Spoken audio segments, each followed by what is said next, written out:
What's up and welcome to Path to Harrison. It is season 2, so we are shaking things up by going to our homegrown player's hometown. Peter Stroud, everybody. And here comes Peter Stroud breaking through. Peter, what can we expect in Chester, New Jersey? Definitely a lot of farm, a lot of open space, good people, for sure. Ooh, so farm's fun, good vibes. I'm into all of it. All right, let's head to Chester. Let's go.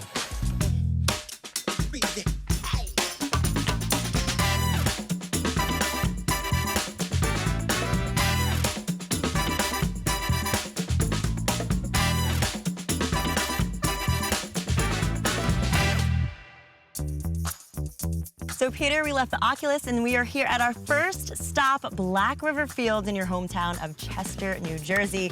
What are the feelings of just being back here? Definitely a bit of nostalgia, I'll say. Spent a lot of time on this field, especially when I was younger, just playing free, a lot of work with the ball by myself. When I was younger, I used to have a weird thing where I had to play an hour a day.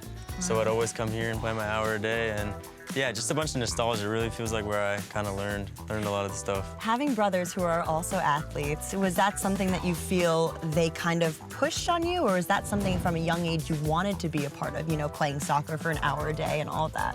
For sure. I think, obviously, growing up with 3 older brothers, they all played and they all went on to do their own stuff with soccer.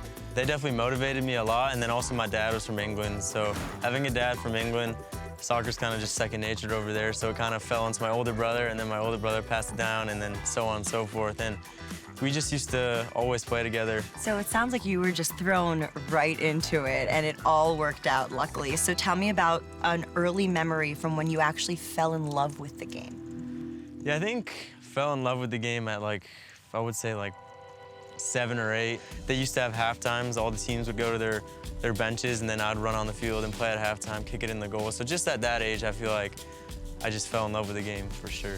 Definitely, and it fell in love with you back, and then you had to immediately start with the youth team. So what was your first youth team experience like? My first youth team experience was with PDA, actually, so a local team. And I remember my first game ever, and our coach was trying to figure out what positions we were, and he said, "Who plays forward?" And everyone raised their hand, and I was like, oh, well, it looks like there's some competition for that spot. And he says, "Who wants to play center back?" No one raised their hand, so I raised my hand. And I spent like most of my youth career playing center back. I feel like that's where I started to like become a defender a little bit and learn those defensive skills. That was kind of like my first kind of memory at PDA, and then grew up playing center back, and then obviously made the switch to Red Bulls and played center back for a few years there when I was at the youth team. So. Yeah, let's talk a little bit about your time at the academy, how logistically it worked out with your day starting, you know, being a regular kid, having to go to school and also be in the academy. What was a day in the life of you back then? I think I joined the academy when it was U12, so I was 11 years old, and just like the normal kids back in the day, you don't see it as much now. I used to go to school for like 6 hours during the day, a normal middle school, and then my mom would pick me up and I'd go home, and then I'd have training at like 7 p.m., pretty late in Rutgers, Newark, which is not close, so we had to drive pretty far. But it was 3 times a week, and that was good for me when I was younger, obviously, to get thrown into, you know, a professional youth academy. You get to be in and around the first team guys at a young age and learn so much. So I made that transition there, and obviously kind of just learned a lot and made steps forward. Yeah, and it was a natural progression for you to then play overseas in England. Like you said, your dad's from England, you have family there. So talk to me about what that experience was like and when you decided to go overseas. Yeah, I think I was my freshman and sophomore year of high school. I was playing with the U.S. youth teams, getting called in and doing pretty well. And I was lucky enough that at one of the international tournaments, West Ham was there, and I was like I said, my dad is from England, so I had an English passport. And West Ham liked me, and they had me over. And then I ended up, you know, spending my junior and senior year of high school there. And it was kind of just, when you're so young, you know, you're always moving fast and making decisions, and it was kind of just like a split-second decision. I feel like for my family, I felt like it was the right time for me. A really unique opportunity to go over there and play at a Premier League youth academy. So it was kind of just a whirlwind. I didn't really have much time to think.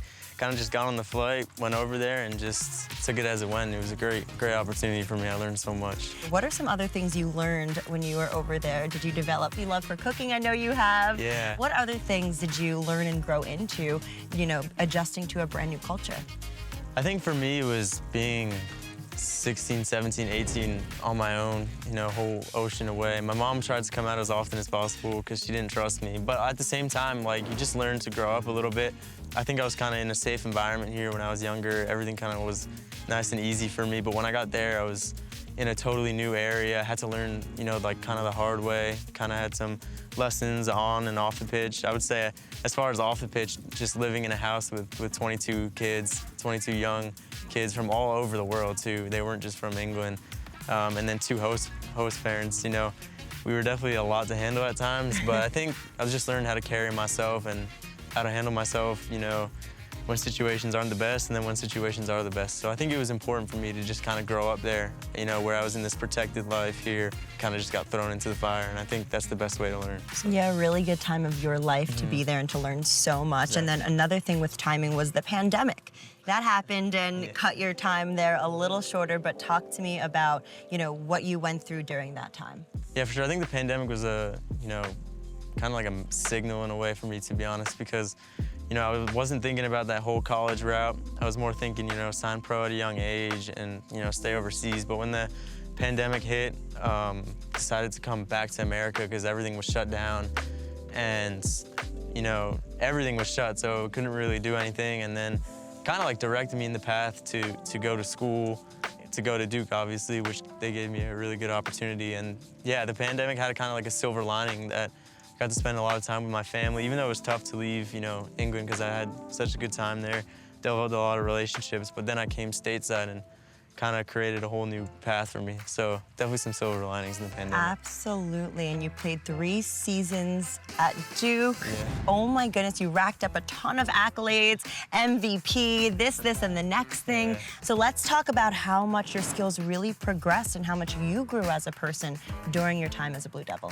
Yeah, I think those were a good couple years for me, obviously. Coming from England, it was a lot of, you know, more pressure environment, more individualistic. You know, everyone was trying to make it, super ultra competitive. And then I came over to Duke and it was kind of different. It was kind of like, you know, a typical college soccer feel, like a family-orientated team aspect. And I think that was good for me because it kind of brought me back. Whereas, you know, when I was that young 16, 17, 18-year-old in England, I was only really, you know, playing for myself. And I think that actually made me a better player, and it kind of, as I became a better player, I gained some more confidence in my individual ability and came back with the stuff I learned in England, and then I added that to my game, and then came back to the stateside, and it helped me a bunch. I think I grew so much. Obviously, off the field, still there too, and then even on the field, gained some confidence and adapted my game a little bit in some ways that now I'm trying to keep. Yeah, absolutely. Now, was there ever a moment where you thought, okay, this is too much, or maybe I want to do something else? And if so, how did you overcome that and continue on this path?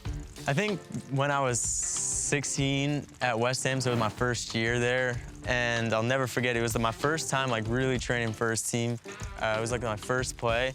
Someone played me the ball and I went to dummy it, and I did dummy it, and Carlos Sanchez, who was at the time was at West Ham, just clattered me, just an absolute brutal tackle, and I was like 16 at the time. I was a little tentative a couple of times to train with him after that, but I think that was like a big learning lesson. It opened my eyes up. Oh, so. Absolutely, and you learned that firsthand. Yeah, I learned it the hard way. So once you're kind of used to getting comfortable in the uncomfortable, I think it's such a good invitation to go deeper and to grow, and it seems like that's exactly what you did in that moment. Listen, I am a huge fan of obviously being comfortable with the uncomfortable, but right now it's getting a little too uncomfortable in this rain, so what do you say we go to our next location? Let's do it. Cool. So Peter, we talked about your time through the Academy, England, Duke, and all of that has led you here to Red Bull Arena. So what's one word that comes to mind when you're standing here on this pitch? I think the first word probably comes to my mind is surreal. I remember when I was in the Academy, sitting up in section 230 over on the left side and watching the games, you know, watching Connor Lade, watching Thierry Henry, all those guys, and just kind of hoping one day I'd be out there, and it's kind of feels surreal to get to call this, you know, our home field and get to go play here every weekend. So. Oh, I love that. Surreal really paints a picture, like in my body, of what it felt like on the day you signed your homegrown contract. So let's go there to that day. Talk me through all the feelings of waking up and knowing that that was the day you were signing your contract. Yeah, it was obviously a great feeling to finally get it done. It's kind of a long time coming, really. Negotiations went on for a bit, and just to get pen to paper was just a fantastic feeling, obviously. It was always my goal to play here, and it was always a dream of mine, so that day to, sign and then join the team in training was just like a whirlwind of a day, and it was just a great feeling, like kind of a weight off my shoulders to start, this new journey, and it was an exciting day for me and my family, so for sure. So obviously it was a long time coming for you to be here as a pro baller, but making that difficult decision to leave Duke in order to do so must have had some, difficulties and challenges. What were those like? Yeah, it was definitely a difficult decision. It's never easy to leave school early, obviously, and I felt like I did, all I really could at the college level. And I felt like it was time to challenge myself and make that next step in my journey, and it felt like the right time. So a lot of, tough conversations. It's obviously tough to leave, such a good experience behind, but it felt like the right time, and I'm super happy with my decision. So talk to me about what your first season has been like. Is it meeting your expectations, and how is it different? It's been, honestly, a whirlwind. It's been like a roller coaster ride for sure, so many ups and downs. It's always, rookie year, learning so much on and off the field, what makes me feel best on the field, and then just learning the system, obviously, a Red Bull, high energy, high press, and, it takes more time to learn than I thought initially. So I spent, I think the start of the year learning how to fit in the system, and then now, obviously, trying to, make an impact on the field and try and take whatever chances I get, and then also learn as much as I can in such a short first year. It feels like it goes by so quick. Oh, totally, and your skills have just developed immensely from the time you were, just a young academy player till now. But let's talk a little bit about the mentality behind the growth and what you needed to do mentally to be here and be a pro baller. I think it's a lot of just, to keep pushing and keep learning. It's never really a pretty straightforward journey. Definitely have some setbacks. So I think the mentality was always, this is kind of like a dream of mine, and I'll do anything it takes to get to this level. So obviously I had setbacks, but it was never, the end of it for me. It was always what's next and trying to keep learning, not getting too low or too high when things are going well, and not getting too low when things are going bad. So that was kind of my mentality behind it. And then also just trying to enjoy the process too, have fun, and just get better every single day for sure. Oh, absolutely. So I gotta know, are there any players on other teams that you were either nervous or really excited to face?